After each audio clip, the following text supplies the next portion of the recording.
Car से railway crossing पहुंचे प्रेमी और प्रेमिका ने ट्रेन के आगे कूद कर दी जान। युवक डी फार्मा तो युवती कर रही थी 12वीं की पढ़ाई। परिवार वाले थे शादी के खिलाफ। हरदोई कार्यालय। अमृत विचार। डी फार्मा कर रही प्रेमी ने 12वीं की पढ़ाई कर रही अपनी प्रेमिका के साथ अवध असम एक्सप्रेस ट्रेन के सामने कूदकर आत्महत्या कर ली। इसका पता होते ही इलाके में हड़कंप मच गया। पुलिस ने दोनों शवों को अपने कब्जे में लेते हुए आगे की जांच शुरू कर दी है। एक्सप्रेस ट्रेन के सामने कूदकर आत्महत्या किए जाने का यह मामला कछौना कोतवाली के सुजानपुर रेलवे क्रॉसिंग का बताया गया है। रविवार को एक युवक एक युवती के साथ कार से वहां पहुंचा। कार को रेलवे लाइन के किनारे खड़ी कर वहां से गुजर रही अवध असम एक्सप्रेस ट्रेन के सामने छलांग लगाकर आत्महत्या कर ली। ट्रेन के पायलट ने इस बारे में स्टेशन मास्टर को सूचना दी। उसके बाद स्टेशन मास्टर ने कछौना पुलिस को मेमो भेजा। इसका पता होते ही एसआई अशोक तिवारी वहां पहुंचे और दोनों के शवों को अपने कब्जे में लिया।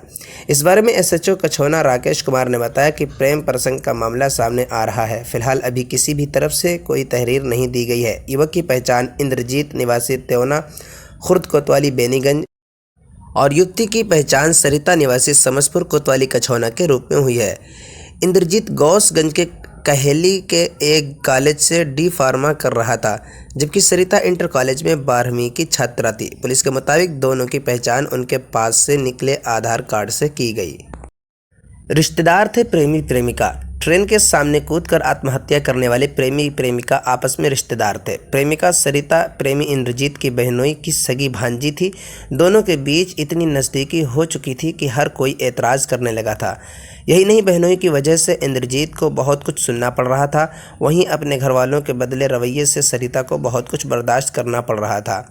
तय हो चुकी थी शादी। बात बहन के ससुराल की थी, इस वजह से इंद्रजीत की दाल नहीं गल रही थी।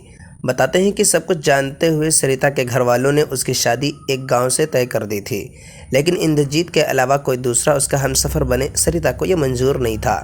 इस वजह से वह दूसरी जगह शादी करने के खिलाफ थी और इसी वजह से उसने इतना ख़तरनाक फैसला करते हुए आत्महत्या कर ली। बहनोई के घर रहकर कर रहा था पढ़ाई। इंद्रजीत बचपन से ही अपने बहनोई राम नरेश के घर दुबघटिया में रहकर पढ़ाई कर रहा था और वहीं बहनोई की कार चलाकर थोड़ी बहुत कमाई भी कर लेता था।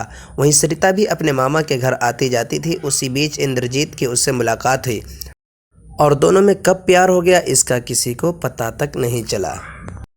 नातो नज़्म, क़िरातो तक़रीर और मज़ीद दीनी दुनियावी अच्छी वीडियोज़ के लिए हमारे YouTube चैनल नजीब खान जामई को सब्सक्राइब करें।